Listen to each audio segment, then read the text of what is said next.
இயேசு கிறிஸ்துவில் எனக்கு பிரியமான சகோதர சகோதரிகளே, இன்றைய நாளிலே திருச்சபையானது தூய வின்சென்ட் தே பவுல் அவருடைய விழாவினை நினைவு கூறுகின்றது. வின்சென்ட் என்ற பெயர் கொண்ட அனைவருக்கும் விழா வாழ்த்துக்களை தெரிவித்துக் கொள்ளுகின்றேன். ஒரு சில நேரங்களிலே ஒரு சிலர் கேட்ட கேள்வி என்று சொல்லுவதை விட அவர்கள் பகிர்ந்து கொண்ட விடயம், அதன் பின்பு அவர்கள் எழுப்பிய கேள்வி கூட. நான் சிறு வயதில் இருக்கின்ற பொழுது ஏழையாக இருந்தேன், ஏழை குடும்பத்தில் பிறந்தேன். அதன் பின்பு நாங்கள் அனைவரும் இணைந்து உழைத்து முன்னேறினோம். இன்று நாங்கள் எங்களுடைய தேவைகளை நிறைவு செய்யும் விதமாகவும் 4 நபர்களுக்கு வேலை கொடுக்கும் விதமாக வளர்ந்திருக்கின்றோம். இப்படிப்பட்ட சூழலிலே நாங்கள் ஒரு ஏழையாக இருந்து நாங்கள் வளர்ந்திருக்கின்ற இந்த சூழலிலே இன்னும் பலர் அன்றைக்கும் ஏழையாக இருக்கின்றார்கள், இன்றும் ஏழையாக இருக்கின்றார்கள். காரணம், இவர்கள் உழைப்பதில்லை, எப்படி உழைக்க வேண்டும் என்று தெரிவதில்லை. இவர்களுக்கு நாங்கள் ஏன் காசு கொடுத்து உதவ வேண்டும்? இவர்கள் ஏன் சொந்த கால் நிற்க முற்படுவதில்லை? அவர்கள் உழைத்தால் நிச்சயமாக அவர்கள் முன்னேற முடியும் அல்லவா என்ற கேள்விகளை எழுப்புகின்ற பொழுது அதற்கான பதிலை எளிதாக கொடுத்து விட முடியாது. அதே நேரத்தில் சற்று சிந்தித்து பார்க்கலாம். இன்று ஏழைகளாக இருக்கக்கூடிய பல குடும்பங்கள் ஏன் ஏழைகளாக இருக்கின்றார்கள் என்ற ஒரு கேள்வியை போடுகின்ற பொழுது, பல குடும்பங்களிலே குடிப்போதையினால் தன்னையும் குடும்பத்தையும் அழித்து கொண்டிருக்கின்ற ஒரு சூழல். ஒரு சில இடங்களிலே அவர்கள் விவசாயம் செய்திருந்தாலும் அவர்கள் வேலைக்கேற்ற கூலி கிடைக்காத ஒரு சூழல். இன்னும் பல குடும்பங்களிலே அவர்களுடைய வருமானத்திற்கு தேவையான கூலிகள் கிடைக்கக்கூடிய வேலைகளை செய்து கொண்டிருப்பார்கள். ஆக இப்படிப்பட்ட சூழலே புதுமையாக சிந்திக்காமல் ஏற்கனவே இருக்கின்ற ஒரு பணியை செய்து கொண்டிருக்கின்ற பொழுது அதனால் அவர்கள் வளர்ச்சி காண்பது என்பது அவ்வளவு எளிதல்ல. ஆக இப்படிப்பட்ட ஒரு சூழலிலே ஒரு சிலர் முன்னுக்கு வர முற்படுகின்றார்கள். முற்படுவது மட்டுமல்லாமல் அவர்கள் வளர்ச்சியை காண்பிப்பார்கள். ஆனால் அவர்கள் வளர்ந்து வருவதை தடுப்பதற்கென்று ஒரு கூட்டம் நிச்சயமாக இருந்து கொண்டுதான் இருக்கிறது.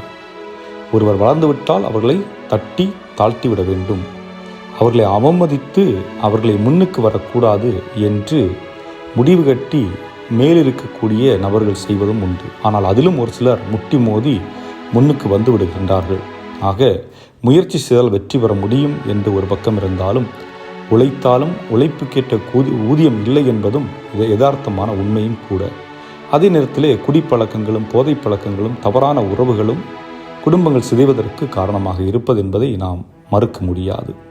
ஆக முயற்சி எடுத்து முன்னுக்கு வருகின்ற மக்களும் இருக்கின்றார்கள், தன் வாழ்வில் ஏற்படுகின்ற சூழ்நிலையால் துவண்டு போயிருக்கின்றவர்களும் இருக்கின்றார்கள். ஆக இப்படி பல நிலைகளில் மக்கள் வாழ்வது என்பது நாம் அன்றாடம் பார்க்கக்கூடியது.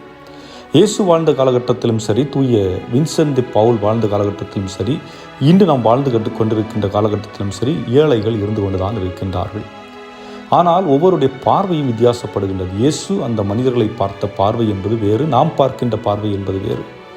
நாம் உணர்வுகளின் அடிப்படையில் ஏழைகளை பார்க்கின்றோம். ஐயோ பாவம், ஐயோ ஆண்டவர் இப்படி ஆண்டவர் கண்ணு இல்லையா, ஆண்டவர் இப்படி அவருக்கு குடும்பப்படுத்தலாமா, இந்த அளவுக்கு ஒருத்தர் ஏழையாக வச்சிருக்கலாமா, இந்த அளவுக்கு நோய்வாய்ப்பட வைத்திருக்கலாமா என்று கடவுளை குறை கூறியவர்களாக நாம் ஒரு உணர்வுபூர்வமான வெளிப்பாடை மட்டுமே வெளிப்படுத்தக்கூடியவர்களாக இருக்கின்றோம். ஆனால் அதை மீறி நாம் ஒன்றை செய்கின்றோம் என்றால் அது யதார்த்தத்தில் இல்லை என்றே கூறலாம், ஒரு சிலரை தவிர. ஆனால் இயேசு என்ன செய்கின்றார்? பரிவு காட்டுகின்றார். அந்த பரிவு என்பது வார்த்தையோடு நிற்கவில்லை, மாறாக செயலில் காட்டுகின்றார். அவர்களிடத்திலே செல்லுகின்றார், அவர்களை அருகில் நெருங்குகின்றார், அவர்களை தொடுகின்றார், அவர்களை குணப்படுத்துகின்றார், அவர்களோடு உணவருந்துகின்றார், அவர்களுக்கு பேச்சு கொடுக்கின்றார், அவர்கள் பேசுவதை கேட்கின்றார், அவர்களோடு ஒன்றிணைந்து இருக்கின்றார். இதுதான் இயேசு செய்கின்ற செயல். ஆக உடனிருப்பது என்பது இயேசுவால் முடிந்தது. அவர்களுடைய தேவைகளை நிறைவு செய்வதற்கு இயேசுவால் முடிந்தது.